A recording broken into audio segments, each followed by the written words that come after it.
happy hump day. It's already been a really great week. So I hope that you have been having a really great week as well with me. And if you're spending your really great week with me this morning, well, we get to share it together. And I'm excited about it. Now, I've got my coffee because I am definitely going to need it for today. I've got a really long, great day today. Some new clients, some new games to play on my YouTube gaming channel. I've got some meetings. I got some trainings to do. I got a bunch of stuff today. So I'm definitely going to need my coffee to get me going and feeling good and alive today. But outside of that, I don't need any coffee because I am excited to be able to continue our journey today in talking about the 4 pieces to bring together your total financial foundation properly. So we got a lot I gotta get off my chest about these things, because today we're actually doing the second half of All About Insurance. Now, if you missed our last episode, in our last episode, we dived into the benefits of the 3 types of insurance, and we dived into the benefits of them and what they actually are, what they do. But today we're going to dive into the second half of that. So the drawbacks, we're going to also talk about some of the strategies to use these in the best ways. And then we're going to also dive into the 3rd type of insurance that we didn't really get the chance to talk about much. So I am excited to be able to do that today, because I know that it is something that many people have a lot of misunderstandings about, and I want to clear those up for people. Now, today, we're still on the very bottom of that pyramid. So we're talking about the protection part of the 4 pieces to make sure you have a good base for your financial foundation needs. But with that being said, I do have a great sponsorship today.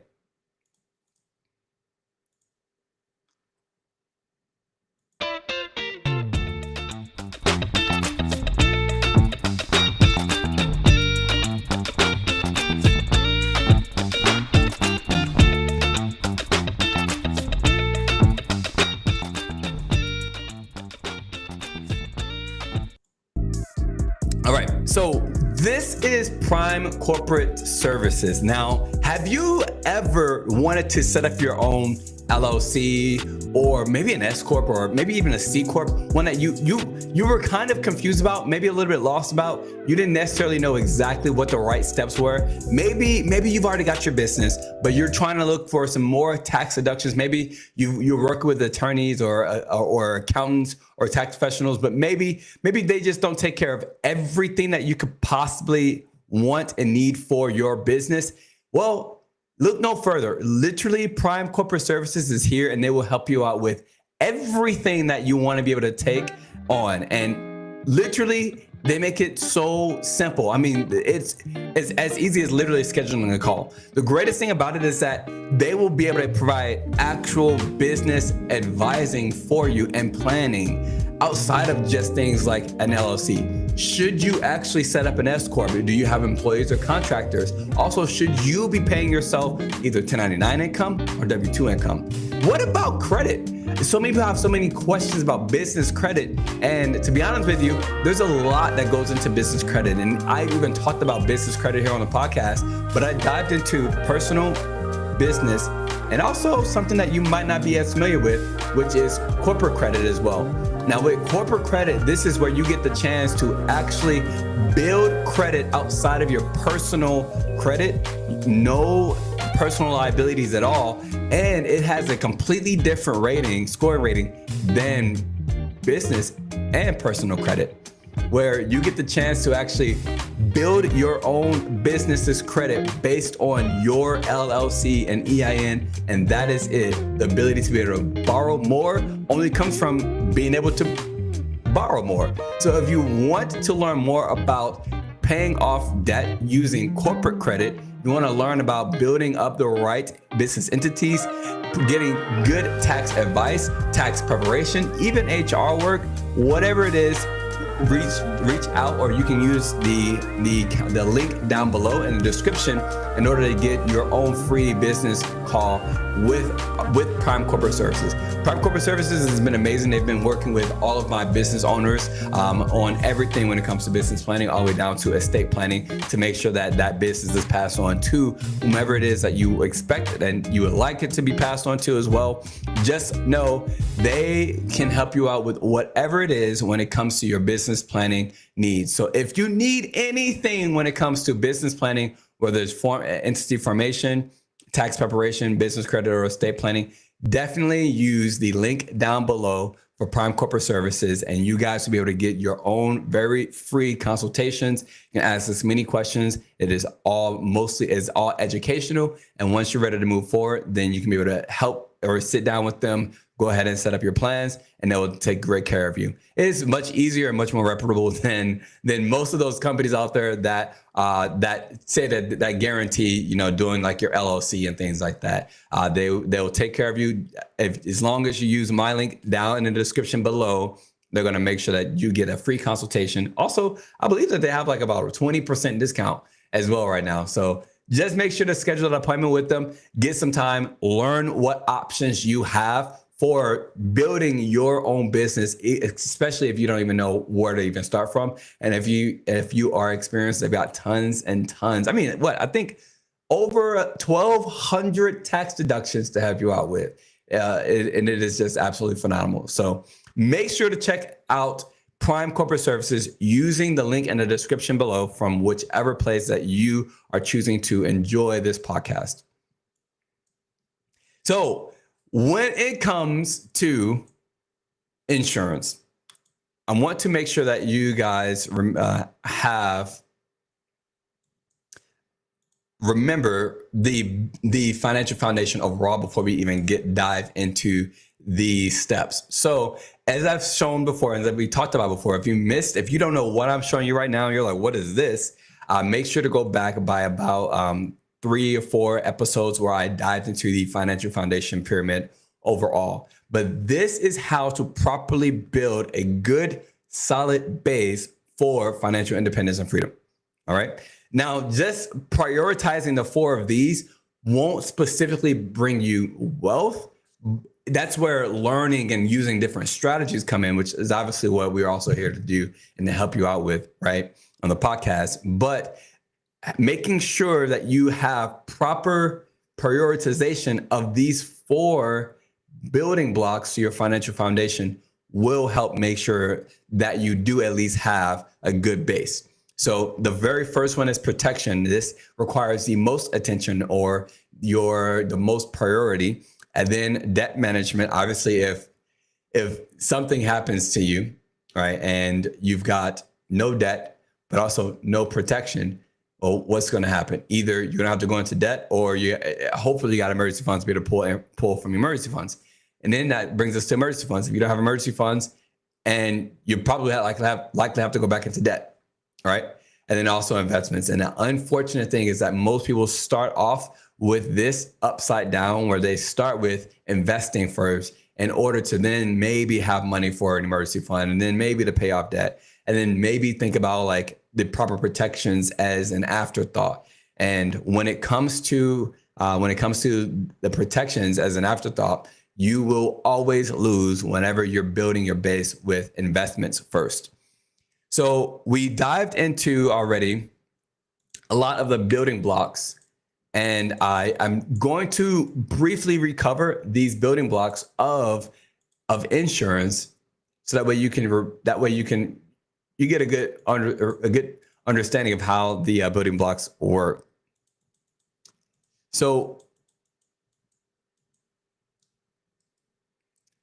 on Monday, or our last episode, we talked about 3 types of insurance, right? And when it comes to the protection step, I do believe in 3 pieces that need protection: both your life, also your life, and then other assets like your health, your car, home, things like that, those kind of protections. And then also protection from inflation, and also protection from taxes. But we'll talk about the protection from inflation and taxes. We've already talked about that. We'll continue to talk about that as we continue to go along, but we have not dived into the insurance part of the protection piece, right? So we talked about these 3 types of insurances: temporary, or permanent, temporary, and universal. Permanent, we talked about permanent insurance as whole life insurance and temporary insurance as term life. And we dived into what those are, how you can be able to find them, how you can be able to set them up, what are the benefits of them. As an example, for permanent insurance, like whole life, you have it until your age 100. And once you reach age 100, they're going to literally pay that death benefit to you because you haven't passed away yet. And at that point in time, your whole life policy has matured. Now, whole life does build minimal cash value. It's not something I would expect you to use as like a wealth building strategy for some cases. If you're planning to use cash value life insurance to be able to build cash value, and that's like mostly your sole purpose outside of insurance, right? You're definitely going to use universal life, but I'm going to talk about that later. Otherwise, whole life, you don't want to specifically just use that for cash growth. It's just, you don't get really good returns and the benefits are nowhere near as great. There's different types of whole life that you can get. You can get regular whole life. You can pay a different amounts of premium, right? So you can pay, instead of paying for your whole life or up until you're 100, you can pay just for 20 years, 10 years. You can pay up by the time you're 65. That's really cool. There's also final expense coverage, which is whole life, that is built and designed for the end of life, like just to pay for final funeral, medical expenses, probate, like you taking off of work, things like that. There's also like AD&D, accidental death and dismemberment, that comes with different types of indemnities. And if a lot of what I just said, you're like, what? Make sure to go check out the last episode where I dived into those. Now, we also talked about term insurance as being the cheapest insurance, and you can get a lot more coverage for cheaper. The premiums don't change in either of the two of these actually, but term insurance expires, which as a benefit is really good because not all the time, for the rest of your life, will your insurable need remain the same. And if you don't know what an insurable need is, again, go back as well where I talk about it. But your insurable need is the amount of insurance that you need in order to be able to pay for your debt, for your family to be able to live on your income for a predetermined amount of time set by you, your mortgage, your any kind of education funds for children, or funds for them to start a business, or obviously go to college, maybe buy a house, things like that. And then also funeral, final medical care expenses, all those kind of things as well, right? Like eventually your mortgage is going to be paid off. You're not going to have any debt, so you won't need as much of insurance later on. And so having term insurance to be able to supplement for now is great. And then also term insurance can provide living benefits where you can get accelerated death benefits, meaning that some, not all, not even most, but some, very few companies will pay cash directly to you from your death benefit. Term insurance does not build cash value, but they will pay cash to you directly from your death benefit in the case that you got sick, injured, or ill, like major ones that like health insurance won't even pay for. So these two is what we covered last time. And today we're going to cover the drawbacks or the downsides and the strategies of how best to use these. So let's get into it.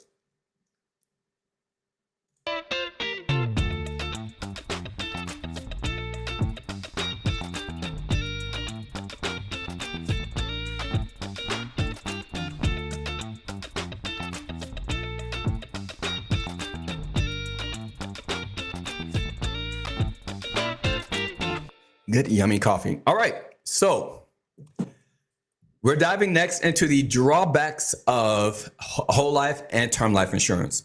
The drawbacks. So when it comes to the drawbacks, I want to be very, very clear when I talk about these because I want to be very educational.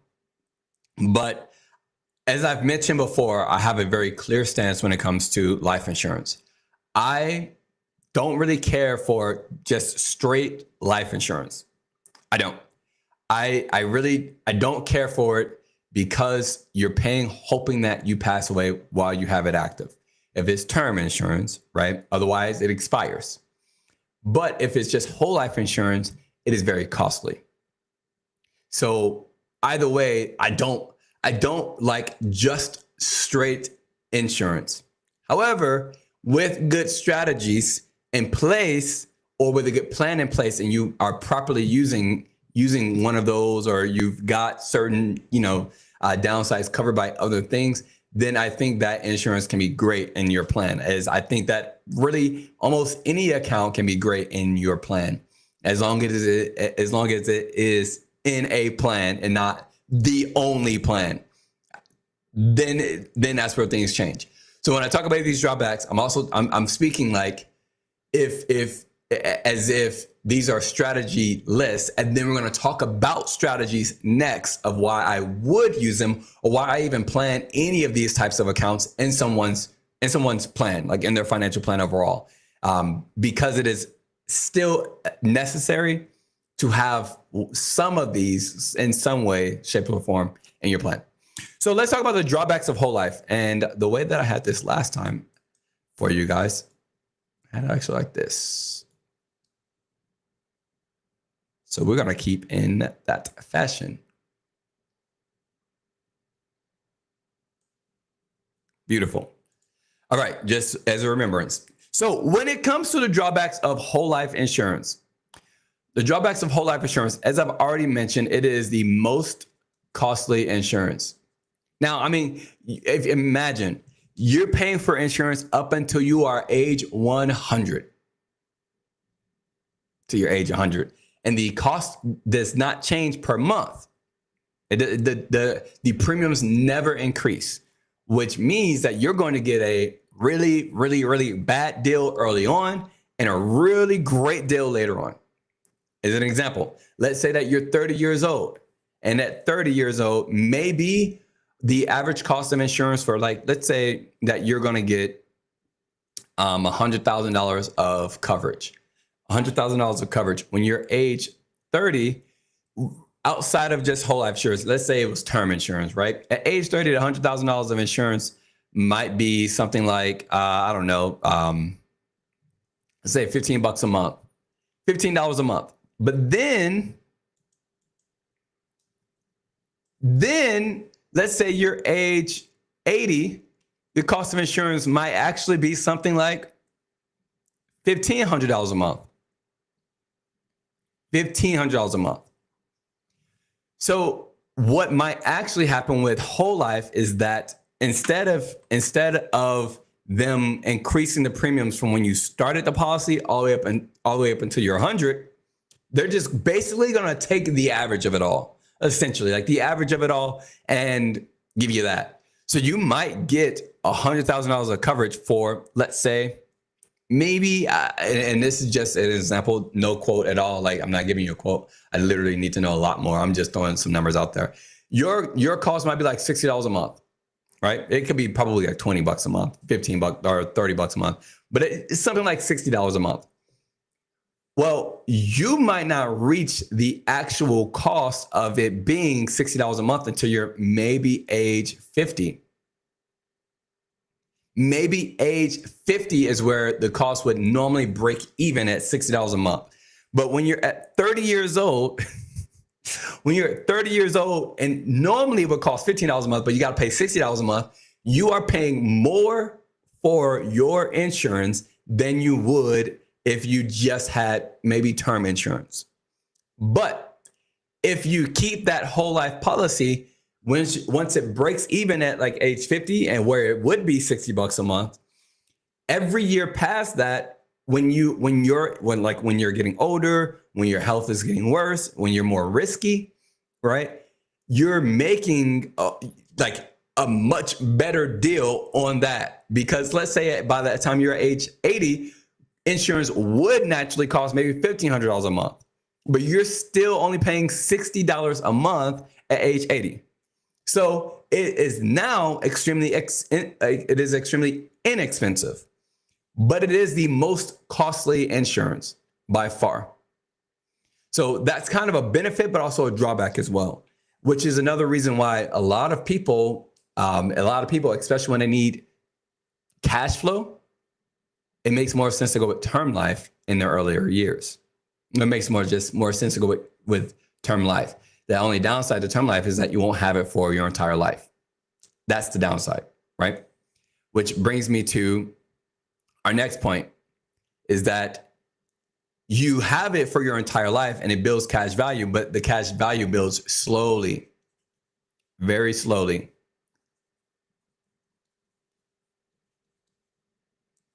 If you're wanting to use your whole life policy to build cash value, like that's like your main goal outside of having insurance protection, just go get a high yield savings account. Just go get a high yield savings account, right? Because of the fact that if that is your main focus, you're probably going to do much better with having a high yield savings account or something like that. If that is your main focus, outside of, again, the insurance, and we're not talking about universal life just yet, right? But that's the downside. As an example, the main example that I normally give in this case is people will set up a whole life insurance policy expecting it to be the college fund for their children. Instead of setting up a 529B, instead of setting up IULs, instead of setting up a high yield savings account or something, they'll set up whole life policies with specific companies, insurance companies, and those insurance companies market those whole life policies as a college savings plan, which, yes, it can build cash value, but typically you don't build as much cash value by the time that you need it as you expect. And especially because a lot of people who do get those whole life policies with the purpose of it being a college plan, they don't understand much about insurance or cash value or growth or interest rates or any of that stuff. So they get fooled into getting it, to be honest with you. And then they get it. And then by the time their kid is older, if they even kept up with the policy and kept paying it, by the time that kid gets older, there's barely anything there. So this has happened in my family. I know lots of people who do that, right? And the reason I said that is because you would do so much better with just a high yield savings account. So get one if that's what you're primarily using it for. Again, this is outside of us talking about universal life. I definitely would expect and say universal life is much better to go with this, but we'll get to that later. Some other drawbacks are that when you take out loans, you actually remove money from your cash value. Like, it is removed. So that money does not continue to grow. Loans don't grow your account. Don't grow your loans. While you have the money out, they don't grow the account. And also you have to pay it back. You have to pay back loans. I know it's like, well, it's loans.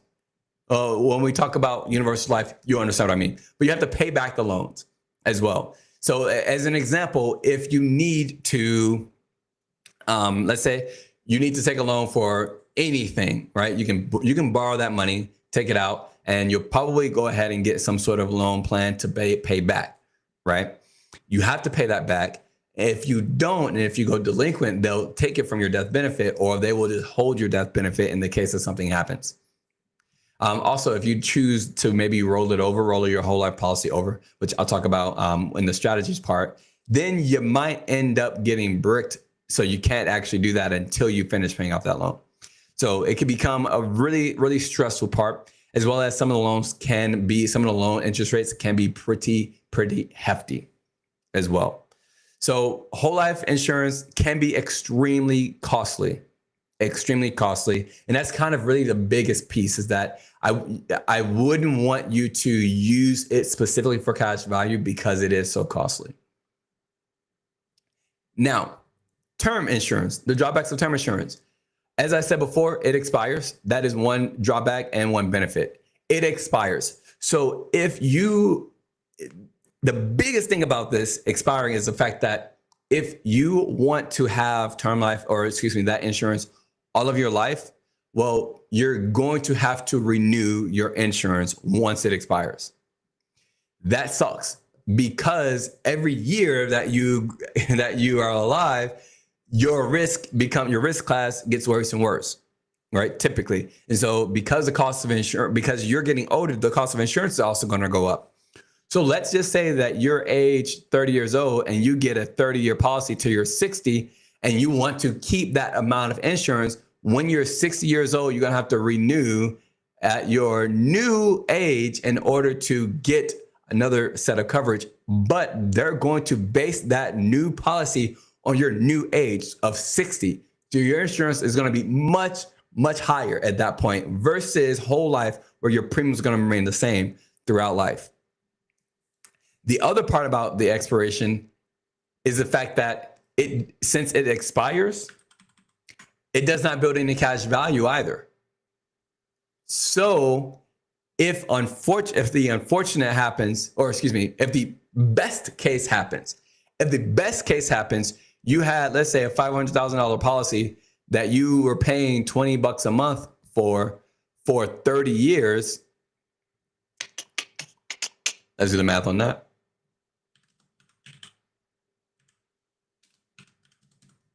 That is $7,200 that you spent on your term policy. $7,200 that you spent on your term policy. And if you did not pass away, best case scenario, right? You don't pass away. Well, that term life policy expires. And so is $7,200 that you just blew, basically. Right?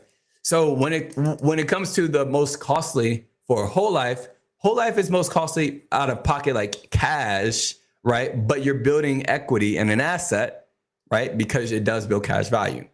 And you will get that money as long as you continue to pay, right, your premiums through age 100, right? You will get that money. But for term life, even though it is cheapest for income, for cash, right? You're not building an asset unless you pass away during that time. And then your family gets that $500,000. Otherwise, it's pointless unless you get those living benefits, as I was talking about last time, right? Living benefits, the likelihood that you will get sick is much higher than you passing away during the term of your term life insurance. The likelihood that you'll get sick. And so it does become much more useful in that case. Much more useful in that case. But in the case of just straight term insurance, just straight death insurance, basically, that part sucks a lot because you're betting and hoping that you pass away during that time, essentially.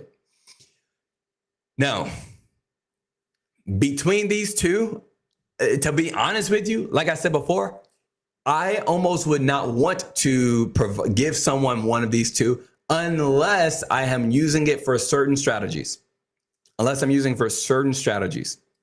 Sorry, another downside is the fact that this does not build cash value. I said that here, but I didn't write it down. Does not build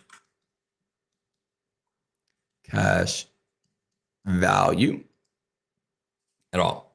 So that part also sucks with term insurance. Otherwise, like I said before, if it's just straight up death insurance, I hate that it is a necessary thing. You know what I mean? I hate it as a necessary thing. And so many people also feel that same way. But where this becomes useful, where insurance becomes useful, are with proper strategies. That's the biggest piece. With proper strategies, insurance is very, very helpful, useful, builds great wealth, things like that.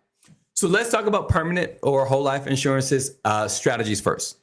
One of the best strategies that I see is flipping money, flipping lump sums. As an example, let's just say that you got a $200,000 lump sum. You can use single premium whole life, meaning that you pay one time a lump sum, single premium whole life, and flip this $200,000 into potentially $500,000. The way that this will work is, since you can pay for all the premiums at one time, but you get a death benefit, this $500,000 is a death benefit. It's a death benefit, right? So just like you could pay $15 a month for $100,000, and let's say day 2 you pass away, well, you only spent $15 this month. You passed away, knock on wood, your family just got $100,000. You just flip $15 into $100,000, right? Let's talk about like returns.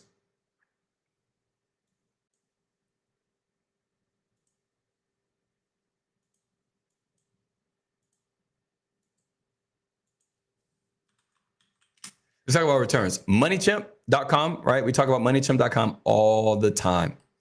Return rate or compound annual growth rate.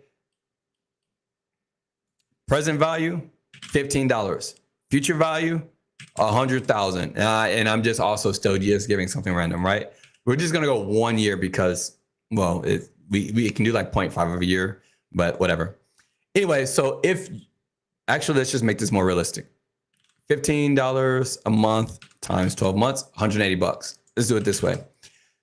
$180, right? $15 a month, and you pass away after 1 year. You flipped $180 to $100,000 for your family. That's a 55,000% growth. A 55,000% growth. Isn't that awesome? That's amazing, right? And that's guaranteed. That's guaranteed. Now, obviously, the longer that you have that policy, that you're paying into that policy, the worse this growth rate becomes, right? Whatever. So let's say eventually you end up paying $1,500 total, right? Only $6,500. Let's say eventually you end up paying $2,500, 3,900%, right? But that's the good thing about it, is that you can take and pay. That's the good thing about insurance overall, is that you can pay small amounts and get a large amount back. So let's say there's the case of you get a $200,000 lump sum, and you take that lump sum and you pay for a $500,000 whole life policy. I mean, you could literally, it'd probably be maybe $1 million. It just depends on your age, right? 200,000, flip that into 500,000. That's 150% guaranteed growth or return on your money. So where this becomes useful is like maybe there is a grandparent who might have gotten like a lump sum from something. It could be, inheritance money. It could be from a trust. It could be from a death benefit. It could be from whatever the case, from all types of situations. And let's say that they know that they're going to probably pass away within the next 20, 30 years. 20 years, that's a 4.6% guaranteed interest rate. They pass away in 20 years from this, right? They buy it now. They buy a $500,000 asset. Now your family just got $500,000. Guaranteed 4.6%. But this becomes most useful when you're like closer to that paying out, because then you have a much better return, right? Much, much better return. If I were to give an example of a single premium whole life, I'm not going to show a quote. But that's one really great strategy to be able to use, right? So if I'm working with someone who's like maybe 30 years old and they've got, they come across a $200,000 lump sum, I'm not having them buy a $500,000 whole life policy or $1 million whole life. I'm not having them do that. They're young. There are so many things that we can do at that point. But for individuals who are older, great strategy this is. Great strategy this is for them, right? Another good strategy is using this for children. Using this for children, if I can spell children right. Using this for children and grabbing a 20 pay. If you grab a 20 pay and you pay for 20 years for your child, they now have this set up, and you set it up as final expense. Final expense. This is just for the end of their life. That's it. Just for the end of life, you set them up. That's it. That's all. This will allow them to be able to know for sure that when they pass away, their family won't have to worry about immediate expenses at all, right? There are some final expense companies, and I would prefer for my own family, but I would prefer for you guys as well to work with a company named Everest. Now, Everest, and this is not sponsored from them today, but I'll do a sponsorship for them maybe. Everest is a funeral concierge service. So what their job is to do is to get you your final expense death benefit within 2 days of you passing away. So that way your family doesn't have to pay for doesn't have to come out of pocket for all the funeral, final expenses, medical expenses, all that kind of stuff. And also with Everest, they're also going to be funeral planners for you as well to help you out with planning all of that stuff, planning everything so that way you don't have to stress or worry or struggle with the end of life things. So doing something like that, 20 pay or just final expense coverage, especially for children, is so very necessary, especially because also if you do and something happens to your child, God forbid, while they are a minor, then you also have something there to be able to help you take care of them. And if you also have Everest would be there to plan everything for you while you're probably obviously grieving the loss of that loved one. So I definitely recommend Everest. And if you need some assistance, we're reaching out to them. Obviously, you can reach out to our firm and we'll be able to help you with quotes and figure things out. But final expense coverage can be really inexpensive. I know, as an example, with Everest, and I've worked with a lot of final expense companies. So the only reason I'm pointing to Everest is because they just have the immediate two days guarantee to give you the money. But as an example, with a minor who's under the age of 11, years old, age 11, I think you can probably get coverage for less than $14. Or I think I got that wrong. I think age 14 and below is $11 a month, right? Or you can choose the 20 pay option. You can get it for a little bit more per month, but you only then pay for 20 years and that's it. After that, they've got that coverage and it is set, period. So those are some good strategies to be able to use this for.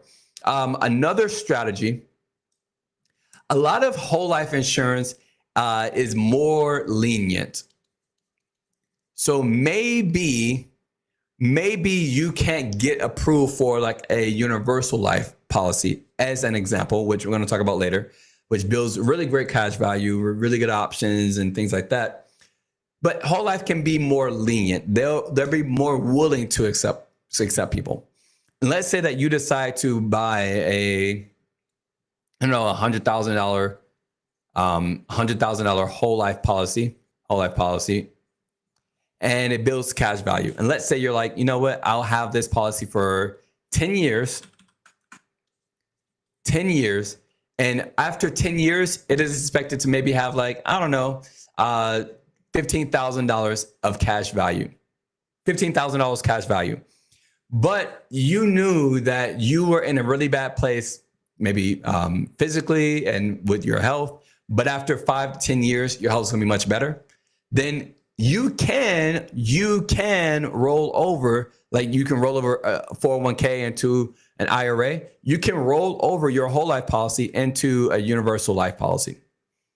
And you can roll over that $15,000 cash value into your whole life policy, universal life policy. So that way you don't have to lose what you've built up. That is a really, really good strategy, especially if maybe you were younger, right? And you had a whole life policy or your parents set you up a whole life policy.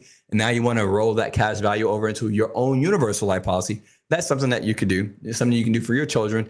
They're really good options to be able to roll over. And so looking into the future when planning something like this, you have those sort of options. I mean, there's all types of ways to be able to use the rollover strategy here with whole life. But another really big strategy that I have seen, that I have done with a lot of clients, is that a lot of my clients, they'll have whole life policies that are really expensive, and maybe they're paying $250 a month for $250,000 of whole life insurance.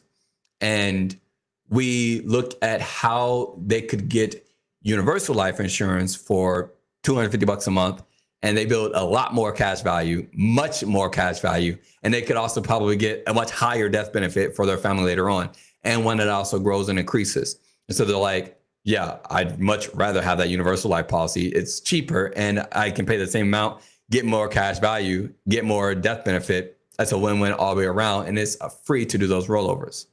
So those are really awesome. So those are just some of the strategies. It's kind of like the best strategies. There's other options as well. There's other little minor strategies as well, but if you have more questions about those are much more specific, specific to individuals. There's real estate. There's some really good real estate strategies with whole life as well. But for the most part, depending on this is also super age specific. things like that. But this is something that you can have strategies for. When it comes to strategies for term life insurance, literally like the number one strategy I'm going to say is get anything with living benefits. Just get it with living benefits. Living benefits. That's the accelerated death benefit for terminal illness, chronic illness,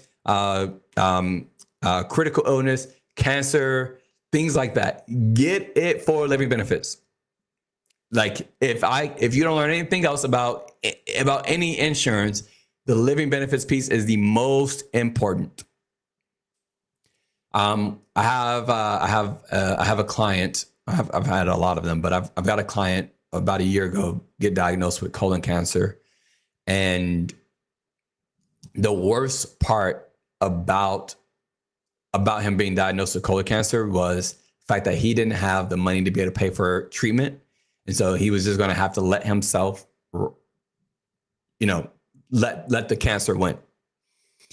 Now we set up some policies for him, and whenever you're learning about insurance, you don't really retain everything. And whenever he called me to tell me that he had been diagnosed, he's a really good friend of mine, diagnosed with cancer, to talk about how much of a good friend he was. Whenever I told you guys that I spent a while in mental health hospital. He was one of the friends that told me that I can't just give up on life and that I have to keep pushing. He pulled me out, And whenever he got diagnosed with cancer and called me and told me that he's just going to let it overtake him, I said, no, you can't do that. Like, who's going to take care of your dad? Right? Like, someone has to, and you're going to be here. You're healthy. You're going to live a great life. I was like, plus your insurance has living benefits on it too. So I'm not even concerned about this. This was actually 6 days. He was diagnosed 6 days after signing his insurance policy with living benefits. He was diagnosed 6 days later. And he said, well, what's that? And I said, well, that living benefits piece, it protects you in case you get cancer. So they'll pay cash to you in case you get cancer. He goes, life insurance? Yeah. He goes, are you sure? Yes, that's what I set up for you. I mean, I almost don't want to set up any insurance with you unless you get those specific benefits. He's like, so they'll pay me money to get my treatment and take care of me and like things like that. Yes. So we called the company. And even though it was under the 2-year period where they can contest the policy and contest the claim, they didn't. They actually pushed it straight through and sent him about $260,000 from his whole life or from his term life policy. And he still has $240,000 left of his term life policy. So he's still covered as well. And his premiums did not go up. The claim process went through simply. We had to fill out a couple extra documents, but now he's also beat the cancer and it has not come back. And also with that money, he's actually able to stay home for a few years, take care of his dad, who's also sick, while not having to go back to work. All of his expenses are covered. He got his treatment and his care. That's the power of living benefits. So even outside of everything else, outside of all the benefits, the downsides or anything, when you have living benefits as a part of your insurance, that makes insurance all the worth it. And living benefits can add maybe 50 cents extra a month, $2 extra a month, or $4 extra a month. It just depends on obviously like your age, your risk class, things like that. Living benefits is the most important reason for why I even sell just regular whole life or term life insurance. Whole life insurance doesn't have living benefits. Term life insurance can, depend on the company. It's the entire reason. If there was no such thing as living benefits and term life insurance, I probably would the chances, we'd have to be super specific about why I would even issue someone a term life policy or a whole life policy. And it's strictly because of living benefits. So I cannot stress enough, the biggest number one strategy to any insurance policy that you could ever have is to make sure that it has living benefits, also known as accelerated death benefit riders. And also, please make sure that is extremely inexpensive as well if you do go with any specific company. So that's extremely important. Another good strategy is to use term life insurance as a supplement. So what I mean by that is, let's say that you have your permanent insurance, like maybe whole life or universal life, and that's covering maybe, let's say, a quarter of your insurable need. So maybe your insurable need is $1 million, and you've got your cash value, your cash accumulating insurance policy, right? And maybe the death benefit on that is $250,000. Well, you need you need $1 million, so you need still $750,000 more. Don't get a total $1 million of whole life or of universal life. Just get what you need to build the cash value that you need for the end of life. Or if you get universal, make sure it's growing enough to where eventually you'll have all the insurable need. But don't pay for a total $1 million with whole life or universal life. Don't do it. It's going to be so expensive. Instead, get just the minimum that you need, and then use term life to supplement all of the rest of that insurance. So of $1 million insurable need that you need, if this is what you need, maybe use this as your permanent, right? 250K is your permanent. The rest is your term, and that's your 750K. 750K. And I know term insurance, but my term is going to expire. My insurable need is $1 million. Like I said before, your insurable need will likely decline as you get older, as the kids go out of the house, as you pay off your debt, as you pay off your mortgage. Unless you want to just pass and leave a large amount of money to your family, that's what we need to talk about other planning, utilizing like fixed index annuities and things like that, or index universal life, to be able to offset the cost of the insurance while still making sure that you can build good wealth, right? But if we're just talking about insurance, just insurance, if you try and get the total $1 million with whole life or universal life, that is going to be a lot more expensive than you need, unless you've got a lot of money to be able to do something like that. All right. So in that meantime, use term to supplement. I do this all the time. I got so many military veterans who they're leaving the military, or actually even still in the military, where their insurable need is $1 million. You get, while you're in the military, $500,000 of insurance coverage. Well, what about the other $500,000 that you might need for the rest of your life if you were to pass away, right? Supplemental right there, bam, super cheap, probably like 20, 25 bucks. And say they get out of the military, they now have their own private term insurance of $500,000. They can grab another term life insurance for another $500,000, or maybe just go ahead and upgrade, which brings me to my third point. I talked about the fact that you can roll over your whole life policy to a universal life policy. Well, you can convert your term to perm or permanent. You can convert your term policy to permanent policy. The benefit of that is that with some conversion abilities and some conversion benefits, that will allow you to convert your term life insurance policy to a permanent, so either whole life or universal life, without requiring you to requalify by health. So you won't need to get like another medical exam and things like that. Now your premium, like the cost of insurance per month, will go up because you've got a new age, right? But they will allow you to convert your term to a permanent policy. So this is something, again, I do in military all the time, where they don't know what job they're going to have just yet when they separate from the military. So we get a term insurance policy while they're active duty, one that maybe like $1 million, maybe $1.5 million. So that way, once they're separated, they've already gotten approved. They can do all their disability. They can do all that kind of stuff where they got all these negative things that are on their medical records.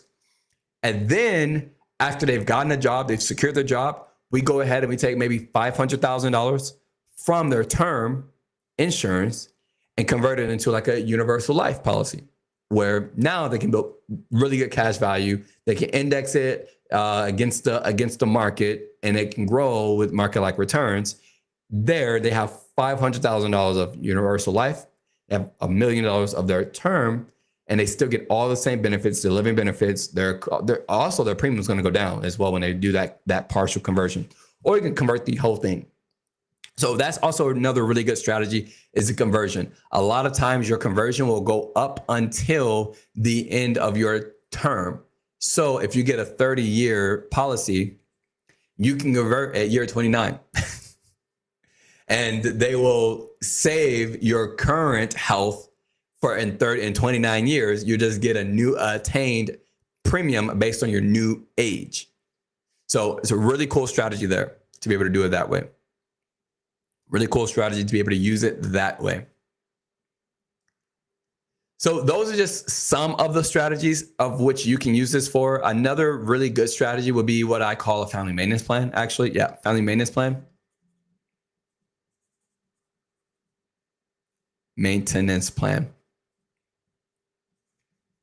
So a family maintenance plan is essentially going to be in combination with a trust plan as well. But this is where most people don't know this, but on average, it takes the average family 7 months to run through $1 million of insurance, or excuse me, of death benefit. 7 months to run through $1 million. Kind of crazy. The reason for that is obviously like they change their standard of living. And so one way to protect from something like that happening is to build a plan that maintains their standard of living. So with a family maintenance plan, this is a type of term insurance, but really you can build it with anything, but you can build it directly into certain term policies where you can, let's say at death, you can give a lump sum. And then over the next, let's say 10, 15, 20, 30 years, however long you choose, you can pay something per month to your family, to specific people, to specific beneficiaries. You can pay, $2,000 a month to your spouse, $500 a month to your child, whatever the case is. And then you can also choose at, after, let's say 20 years, after 20 years, you can give another lump sum to them.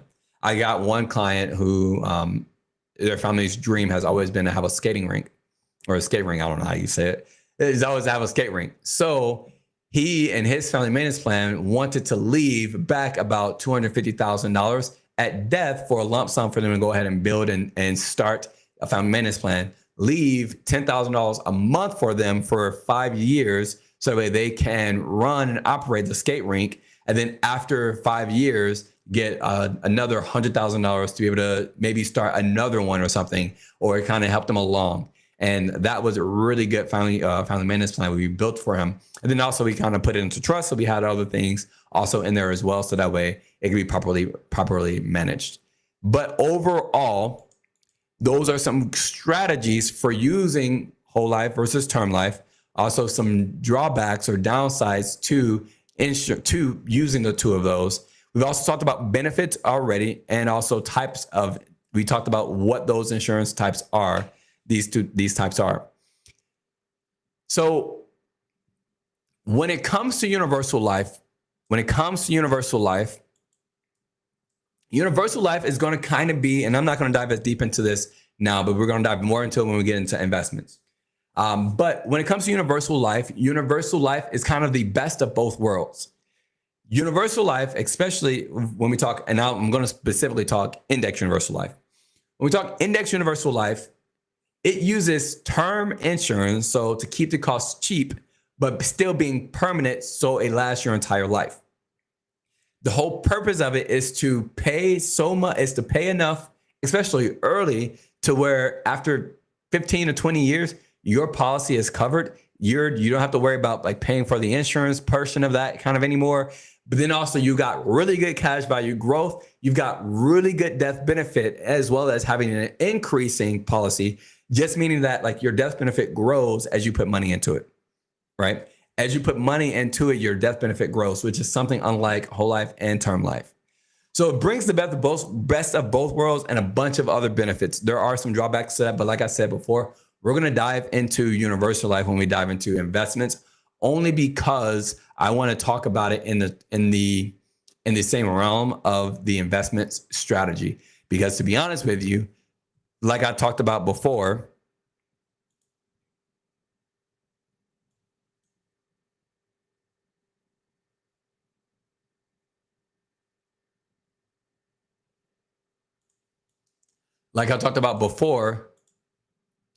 if you're thinking about utilizing IULs primarily first for your protection, and you don't have anything else in place, that is not the best strategy.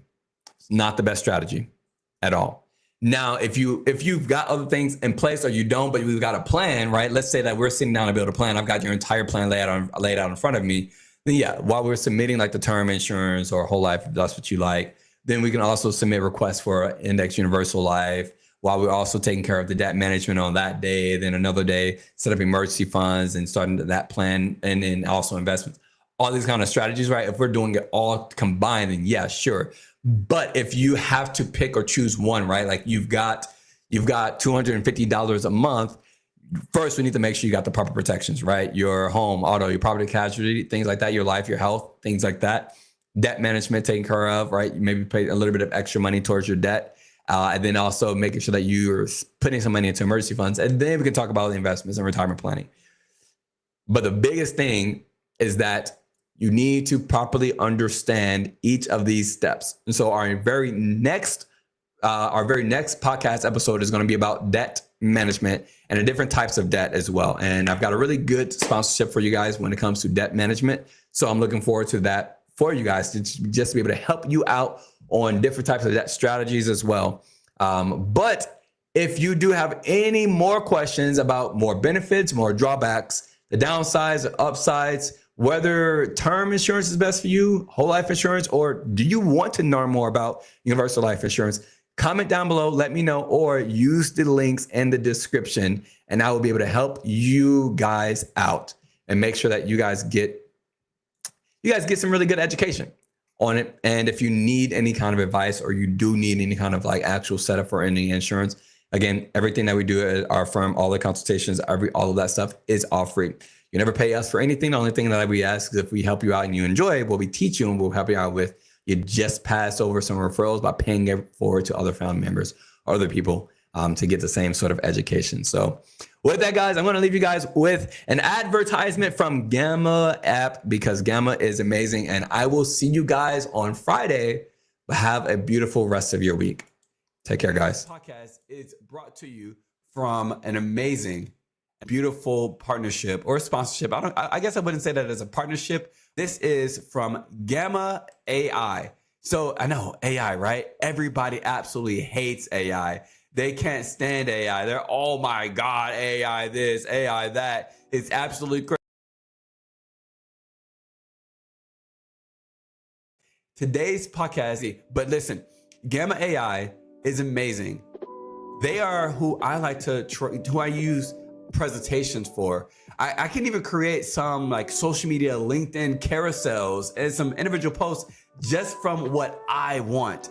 And I get to go in and I get to tell it to create, different sorts of images and artistry based on what I put into it. Like my notes, I take a lot of notes when I'm at business conferences. I take a lot of notes when I'm creating trainings, and I write down my different prompts for my own podcast episodes, my own trainings, the speeches that I do, the books that I read, and the books that I've written. I take a lot of notes, and so I can just simply upload my notes and my thoughts straight into it, and it'll create me just beautiful pieces of content and social media art presentations for both business and then also for you guys too. And if you follow me on social media anywhere, whether it's TikTok, LinkedIn, or any, you might have seen a few of them. I haven't used it as much as I like to, but you might have seen me use it a few, and it is just so simple and very easy. And also, I haven't even paid for it. So with that, guys, just be sure to check out gamma.ai, I believe.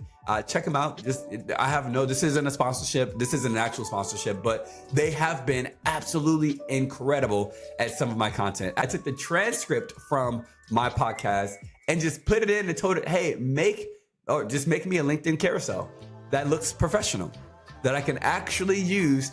And it made these beautiful, I did a little bit of a couple tweaks too, because sometimes it might end up, it's still using a little bit of AI. So I needed to make sure that it actually still kept everything that I wanted. So I made a few little tweaks to it. But after that, it made this beautiful carousel for me. And so I know a lot of people are like, AI is taking over the world. Well, maybe it doesn't have to take over the world in a way that a lot of people are actually using it. But maybe instead, you can use it to improve on your content, and you can use it to improve on what you're putting out as well.